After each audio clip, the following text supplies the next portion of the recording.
Now, some good news for aloe vera farmers, and aloe vera farming in Baringo County has received a major boost following the construction of a multi-million processing factory.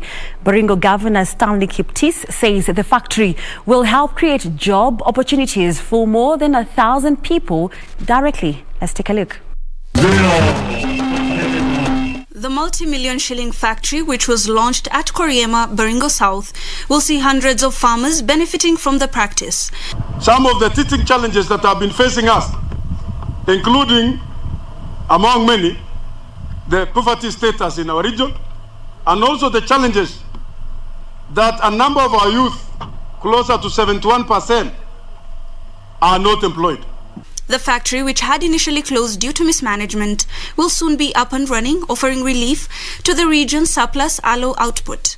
Baringo South MP Charles Kamuren urged farmers to take advantage of the factory by going into aloe vera farming. He further states the factory will be able to employ 1,000 youth from the region.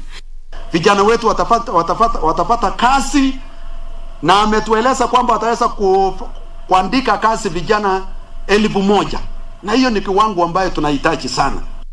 Aloe vera thrives in the mostly semi-arid area and requires little maintenance effort, which the various stakeholders hope would transform the vast unused land in the county. Zion Tech Company Director William Zhu said the company will expand further in the region by building other factories in 5 sub-counties to take advantage of the continued embrace of aloe vera farming.